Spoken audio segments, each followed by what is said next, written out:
Humiling ako ng 9% na taas sweldo sa edad na 38. Tumawa ng malakas ang biyenan ko, ang CEO, at sinabi, baka oras na para mag-early retirement, kaya ginawa ko nga ang sinabi niya. Isang tawag sa telepono lang, ang pinakamalaking kakumpetensya niya ay nag-alok sa akin ng 3 beses na sweldo. Wala siyang kaalam-alam sa darating. Ako si Daniel Dan Reyes at 3 linggo na ang nakalipas. Nakaupo ako sa conference room habang pinipinsala ang karera ko ng lalaking naging biyenan ko dahil 12 taon na akong kasal sa anak niya. Hindi niya alam na ginawa ko na ang tawag na magwawasak sa lahat ng itinayo niya. Pero nauuna na ako. Simulan natin sa simula. Mula sa sandaling na-realize ko na walang halaga ang katapatan kapag napangasawa mo ang mali na pamilya. Kung nag-e-enjoy ka sa kwentong ito, paki-hit ang subscribe button at mag-comment sa baba. Nakakatulong ang suporta ninyo para makapagbigay kami ng higit pang kamangha-manghang kwento tulad nito. At huwag kalimutang i-like ang video. Talagang nakakatulong ito sa paglago ng channel. Ngayon, tuloy tayo. Nakilala ko si Alexa Santos noong 26 ako at 24 siya. Nagtatrabaho siya sa marketing sa isang tech startup kung saan ako ang lead software architect. Noon, isa lang akong programmer na sinusubukang makilala sa walang katapusang karagatan ng mga ambisyosong coder sa tech hubs ng Makati at BGC. Maganda si Lexa, may tiwala at may paraan siyang magparamdam na ikaw lang ang tao sa kwarto kapag kausap ka niya.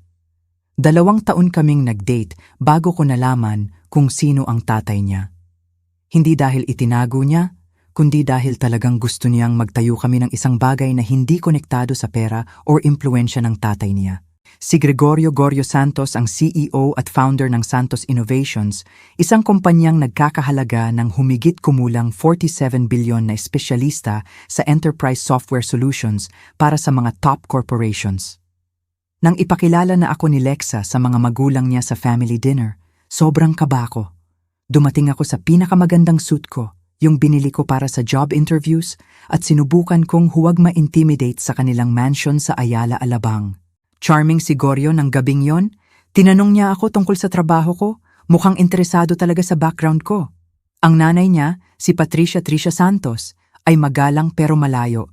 Yung tipong perpekto na sa pagtingin sa mga tao na parang hindi talaga nakikita. Software architecture, sabi ni Goryo habang iniikot ang alak. Doon nangyayari ang tunay na innovation. Kahit sino pwede magsulat ng code, pero ang magdisenyo ng mga system na lumalaki, yun ang tunay na talento. Naramdaman ko na validado ako ng gabing yon. Parang pwede pala akong maging bahagi ng mundong kung saan may vacation homes ang mga tao at nagsusuot ng relo na mas mahal pa sa kotse ko. Nagpakasal kami sa isang seremonya na mas mahal pa sa bahay ng mga magulang ko. Gusto ni Lexa ng intimate, pero pinilit ni Trisha na mag-imbita ng 300 sa kanilang pinakamalapit na kaibigan at business associates. Nakatayo ako sa altar na nakataksedo na nagkakahalaga ng 200,000 at nangako na mamahalin si Lexa habang buhay habang nagbigay ng toast si Goryo kung gaano siya ka-proud na makasali ako sa pamilyang Santos. Hindi ko naintindihan noon na may kondisyon ang welcome na yon. 6 na buwan, pagkatapos ng kasal, nag-alok si Goryo sa akin ng posisyon sa Santos Innovations, Senior Software Architect, direct report sa CTO. Maganda ang sweldo, hindi naman kamangha-mangha, pero pinaframe niya bilang pagkakataon para matuto ng business mula sa loob, para lumaki kasama ng kumpanya. Excited si Lexa na magtrabaho kami together, magtayo ng isang bagay bilang team. Isipin mo Dan, sabi niya isang gabi sa bagong apartment na tinulungan kaming bilhin ng mga magulang niya.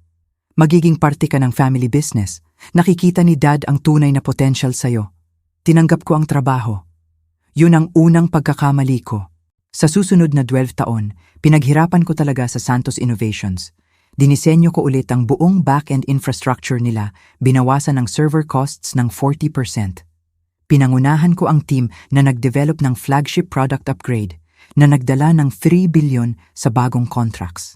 Nag-mentor ako ng junior developers, nag-all-nighters kapag malapit na deadline, at naging go-to person para sa mga problemang hindi kayang isolve ng iba. Unti-unti tumaas ang sweldo ko mula 6 million hanggang 8.25 million sa isang taon. Hindi naman masama para sa karamihan, pero malayo sa market rate para sa skills at track record ko. Nakita ko ang mga kasamahan na umalis sa ibang kumpanya at doblehin ang sweldo overnight. Pero tuwing naiisip kong umalis, ipinapaalala sa akin ni Lexa ang katapatan, ang pamilya, kung paano pinahahalagahan ni Dad ang long-term commitment kaysa sa job hopping. Hindi lahat ng bagay pera, sabi niya. Nagtatayo ka ng makabuluhang bagay dito. Sabi palagi ni Dad, ang pinakamagaling na leaders yung nananatili kahit mahirap. Ang mga mahirap na sinasabi niya ay hindi naman naapektuhan ng pamilyang Santos. Taon-taon pa rin silang nagbabakasyon sa Europe, nagho-host ng dinner parties kung saan mas mahal pa ang isang bote ng alak kaysa sa kinikita ko sa isang linggo. Pero kami sa kumpanya, dapat daw kami magpasalamat sa pribilehiyo na makatrabaho sa visyon ni Goryo Santos. Naging 38 ako noong nakaraang buwan. Nag-surprise party si Lexa sa bahay namin, karamihan ay mga kaibigan at pamilya niya ang inimbita. Nagbigay ng speech si Goryo kung gaano siya ka-proud sa akin, kung paano ako naging essential part ng Santos Innovations family. Nagpalakpakan lahat, ngumiti ako at nagpasalamat, pero sa loob ko, nagkalkula ako. 12 taon sa kumpanya, 12 taon ng below market compensation, 12 taon na parang pamilya sa dinner parties pero parang ordinaryong empleyado pagdating sa actual na advancement. Binabantayan ko ang tech industry nitong nakaraang taon. Ang mga engineers na kalahati lang ng experience ko ay kumikita ng 12 million hanggang 15 million taon-taon, may iba pa nga higit pa. Samantala, nakastuck ako sa 8.25 million na may annual bonus na halos pantakip lang sa property taxes ng bahay na pinilit niyang bilhin natin sa tamang subdivision. Ang breaking point ay noong annual review ko 3 linggo na ang nakalipas. Maingat akong naghanda, dinokumento ang bawat major project na pinangunahan ko, bawat cost saving na na-implement, bawat team member na na-mentor ko na nagtagumpay. Nagsanay ako ng pitch tungkol sa market rates at fair compensation.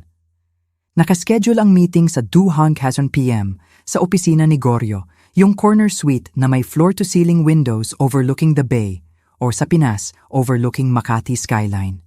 Pinaghintay niya ako ng 20 minuto, isang bagay na hindi niya ginawa noon. Nang ipasok na ako ng assistant niya, nasa phone call si Goryo, kinawayan akong umupo habang tinatapos niya ang tawag. Dan, sabi niya nang matapos at sumandal sa leather chair. Buti nakita kita. Kumusta ang anak ko sa'yo, magaling si Lexa, sabi ko. Actually, gusto ko sanang pag-usapan ng compensation package ko. Hindi nagbago ang expression niya, pero may nagbago sa mata niya. Compensation. Katatapos lang ng annual review mo last month.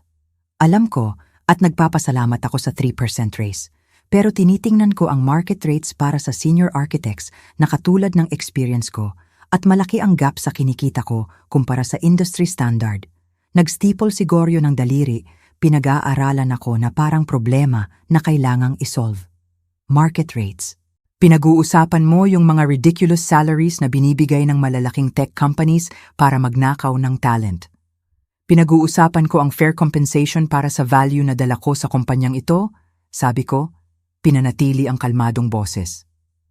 Sa nakaraang 12 taon, pinangunahan ko ang mga project na nag-generate ng higit 10 billion sa revenue. Binawasan ko ang operational costs ng milyon-milyon. Sa tingin ko, reasonable ang 9% increase para maabot ang industry standards. Ang 9% ay magdadala sa akin sa P9 million.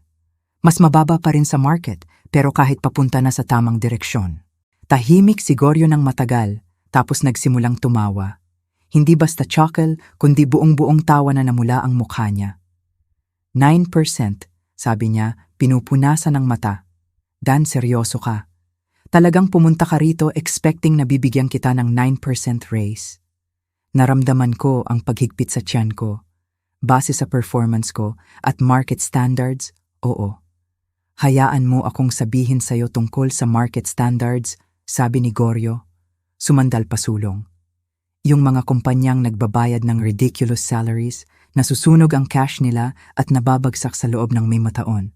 30 taon na kami sa business dahil matalino kami sa compensation. Nagbabayad kami ng fare. Nagre-reward kami ng loyalty, pero hindi kami sumasali sa bidding wars na nagpapataas ng expectations ng lahat. Hindi ako humihingi ng bidding war, sabi ko. Humihingi ako ng fair market value. Nawala ang ngiti ni Goryo. Alam mo ba kung ano ang iniisip ko, Dan? Sa tingin ko, medyo comfortable ka na. Baka oras na para tandaan na hindi lahat nakakapasok sa kumpanyang tulad nito. Baka oras na para mag-early retirement kung hindi ka masaya sa iniaalok namin. Nabitin ng salita sa hangin. Early retirement. Sa edad na 38. Tinanggal mo ba ako, tanong ko. Kalmado pa rin ang boses. Sinisuggest ko na kung hindi ka nasiyahan sa compensation mo, baka dapat mong i-explore ang ibang options. Tingnan kung ano talaga ang tingin sa'yo ng market nang walang pangalang Santos sa likod mo. Dahan-dahan akong tumayo. Naiintindihan ko. Pag-iisipan ko ang sinabi mo. Good man, sabi ni Goryo. Bumalik na sa computer niya. Oh, at Dan, panatilihin natin tong usapan sa atin lang. Walang kailangang ipag-alala kay Lexa tungkol sa work stuff. Lumabas ako ng opisina niya at diretso sa parking garage, umupo sa kotse ko ng 20 minuto. Nanginginig ang kamay, sinusubukang iproseso ang nangyari. Ang biyenan ko, ang lalaking nag-welcome sa akin sa pamilya niya, nagsabi sa akin na mag-early retirement sa 38 dahil humingi ako ng raise na mag-iiwan pa rin sa akin underpaid. Doon ko ginawa ang tawag na magpapalaki ng lahat. 6 na buwan na ang nakalipas, nakontak ako ng recruiter mula sa Peak Tech Solutions, ang pinakamalaking kakumpetensya ng Santos Innovations. Narinig nila ang trabaho ko at gustong pag-usapan ang opportunities.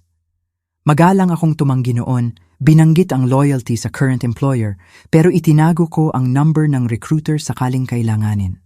This is Daniel Reyes, sabi ko nang sagutin niya. Nag-usap tayo 6 months ago tungkol sa opportunities sa Peak Tech. Available pa ba yung position, Mr. Reyes? Sabi niya. Naririnig ko ang ngiti sa boses niya. Sobrang saya ko na tumawag ka. Actually, sinusundan namin closely ang trabaho mo. Yung position na binanggit ko noon ay napuno na, pero may mas maganda kami. Pwede ka bang makipagkita bukas ng umaga? Ang interview ay sa isang coffee shop sa downtown, Neutral Territory. Ang hiring manager ay si Jennifer Park, ang kanilang VP of Engineering. Direkta siya, matatalinong tanong, at mukhang talagang impressed sa portfolio ko. I'll be honest, Dan, sabi niya, pagkatapos ng isang oras na technical discussion. Sinusubukan naming abutan ang Santos Innovations sa loob ng 5 taon. Ikaw ang architect sa likod ng success nila. Gusto naming gawin mo sa amin ang ginawa mo sa kanila. Ano ang compensation, tanong ko? Inabot ni Jennifer ang folder. Base salary na P16 milyon, annual bonus potential na 30%, stock options na magve-vest sa 4 na taon, full benefits at signing bonus na 7.5 milyon. Tinitigan ko ang numbers, halos doble sa binabayad ng Santos. May isang condition, sabi ni Jennifer. Kailangan mag-start ka sa loob ng 2 linggo. May major initiative kami na ilulunsad at kailangan namin agad ang expertise mo. Kailangan ko magbigay ng notice. 2 weeks is notice. Gagawan namin ng paraan sa amin kung kaya mo sayo. Pinirmahan ko ang offer letter doon mismo sa coffee shop. Pagkatapos, umuwi ako at naghanda para sa pinakamahirap na usapan sa buhay ko. Nasa kusina si Lexa nang makarating ako. Nag-chop ng gulay para sa hapunan. Tumingin siya at ngumiti nang pumasok ako.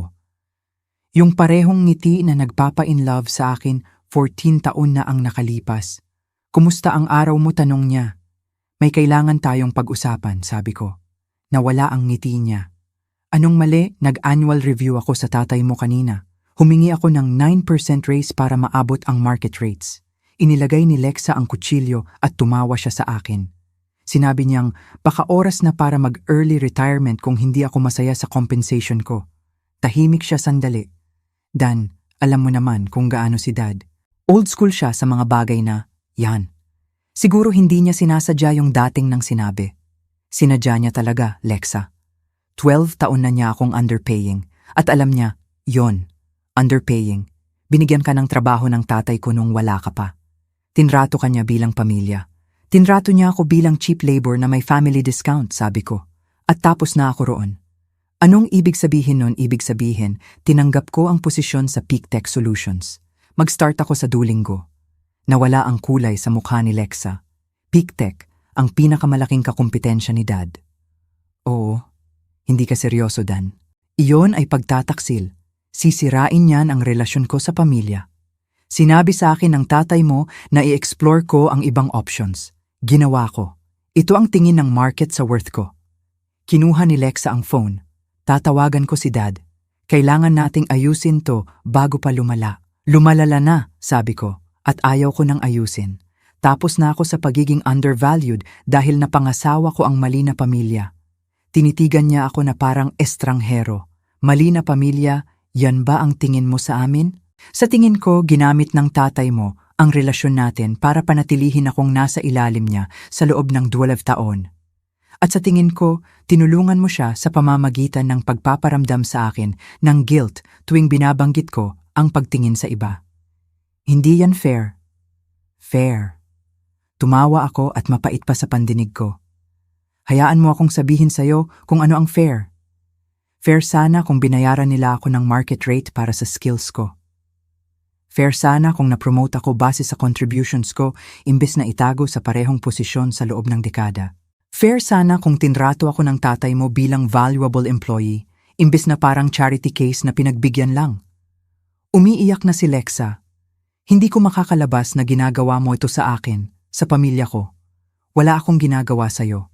Sa wakas, ginagawa ko ang para sa sarili ko. Umalis siya sa kwarto, phone sa tenga, tinatawagan na ang tatay niya. Naririnig ko ang pagtaas ng boses niya sa kabilang kwarto, ipinapaliwanag ang sitwasyon, humihingi ng payo, siguro humihingi na ayusin ito. Pumunta ako sa kwarto namin at nagsimulang mag-empake ng bag. Nag-ayos na ako na matulog muna sa kapatid ko sa kabilang parte ng syudad habang nag-aayos ng living arrangements. Sa pangalan naming dalawa ang bahay, pero down payment ay galing sa mga magulang niya. Alam ko na ang darating. Lumitaw si Lexa sa pintuan pagkatapos ng 20 minuto. Namamaga ang mukha niya sa iyak pero matigas ang ekspresyon. Gusto ni Dad na makita ka bukas ng umaga. Maaga, bago pumasok sa trabaho. Sabihin mo sa kanya nandun ako ng 7 a.m., sabi ko. Pero hindi ko babaguhin ang desisyon ko. Mag-o-offer siya ng counter, yung totoong isa. Ayaw ko ng counter offer. Gusto ko ng respeto. At malinaw na ginawa ni Dad ngayon na hindi ko yon makukuha sa Santos Innovations. Ang meeting kinabukasan ay sa parehong conference room kung saan ako gumugol ng daan-daang oras sa nakaraang 2 taon. Nandun na si Goryo kasama si Trisha, si Lexa at ang head of HR ng kumpanya, si Robert Strauss. Dan, sabi ni Goryo, tinuro ang bakanting upuan. Umupo ka, usap tayo ng rasyonal, nanatili akong nakatayo. Nandito ako bilang courtesy, final na ang desisyon ko. Ang PicTech ay direct competitor natin, sabi ni Goryo, mahigpit ang boses sa controlled anger. Dadalhin mo ang 12 taon ng proprietary knowledge sa kanila. Hindi lang yan unethical, potentially illegal pa. Ang alam ko ay natutunan ko sa publicly available resources at sa sarili kong skills. Hindi ako nag-sign ng non-compete at wala akong dadalhin na proprietary info. Nilinaw ni Robert ang lalamunan. Actually, Dan, noong na-promote ka sa senior architect, nag-sign ka ng non-compete clause. Ipinagbabawal kang magtrabaho sa direct competitors sa loob ng 18 months. Inaasahan ko na to. Binasa ko ang employment contract ko kagabi kasama ang isang abogado. Ang non-compete na yan ay hindi enforceable sa Pilipinas para sa employees na kumikita ng mas mababa sa 10 milyon taon-taon. Dahil 8.25 milyon lang ang sweldo ko, hindi ito applicable. Tahimik ang kwarto. Namula ang mukha ni Goryo. Talagang pinag-isipan mo to, sabi niya sa wakas. May 12 taon akong pag-iisipan to. Ang suggestion mo tungkol sa early retirement ang nagbigay sa akin ng final decision. Tumayo si Lexa. Dan, please, maayos natin to. Dad, sabihin mo sa kanya na mamatch mo ang offer. Mamatch tiningnan ni Goryo ang anak niya na parang nabaliw. Siguro doble ang binibigay nila sa worth niya para lang makasama tayo. Binibigay nila sa akin ang sinasabi ng market na worth ko, pagwawasto ko, na mas malaki ng husto kaysa sa binabayad mo. Sige, sabi ni Goryo. Tumayo. Pumunta ka sa PicTech. Tingnan natin kung gaano katatagal kapag wala ng pangalang Santos na nagpoprotekta sa'yo. Tingnan natin kung ano ang mangyayari kapag ordinaryong empleyado ka na lang imbes na pamilya. Lagi na akong ordinaryong empleyado, sabi ko ng mahina. Yun ang problema. Tumalikod ako para umalis, pero pinigilan ako ng boses ni Goryo. Dan, kung lalabas ka sa pintuang, yan, lalabas ka rin sa anak ko. Pamilya ang lahat sa amin. Kung pipiliin mo ang PicTech, sinisira mo ang kasal mo. Tumingin ako kay Lexa. Umiiyak na naman siya, pero hindi niya ako tinitingnan. Totoo ba yung tanong ko sa kanya? Kung tatanggapin ko tong trabaho, tapos na tayo. Hindi siya agad sumagot. Lumapit si Trisha at bumulong sa kanya. Sa wakas, tumango si Lexa. Hindi ko kayang maging asawa ng taong nagtaksil sa pamilya ko, sabi niya ng mahina. Wala akong tinaksil kanino man. Sa wakas, tumindig ako para sa sarili ko. Pareho lang yan sa amin, sabi ni Trisha ng malamig. Lumabas ako sa conference room na iyon at hindi na lumingon pa. Natapos ang divorce 3 buwan pagkatapos. Si Lexa ang nagkaroon ng bahay dahil galing sa down payment ng mga magulang niya. Akin ang kotse, ang savings at ang self-respect ko. Medyo amicable ang split pagkatapos ng initial anger. Sa tingin ko, siya rin ay trapped sa expectations ng pamilya niya katulad ko. Sa PicTech, agad akong nagtrabaho ng buong buo. Binigyan ako ni Jennifer ng complete creative freedom para i-redesign ang buong software architecture nila. Nag-hire ako ng team ng brilyanteng engineers, marami sa kanila ay dating kasamahan ko sa Santos na pagod na rin sa pagiging undervalued.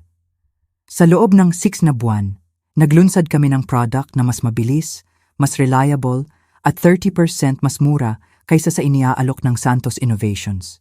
Sa loob ng 1 taon, na-overtake na ng PicTech ang market share nila sa 3 core product lines. Sinubukan ni Goryo na lumaban. Nag-launch siya ng smear campaign, kumakalat ng rumors na nagnakaw ako ng trade secrets. Pero nang hindi makapagbigay ng ebidensya ang mga abogado niya, na-dismiss ang kaso. Sinubukan niyang poachin ang team ko sa inflated offers, pero sa oras na yon, may nabuo na kaming espesyal sa PicTech, isang culture kung saan tunay na pinahahalagahan ang talent. Ang final blow ay nang mawala sa Santos Innovations ang pinakamalaking client nila, isang top corporation na kasama nila sa loob ng 15 taon. Lumipat sila sa PicTech specifically dahil sa architecture na dinisenyo ko.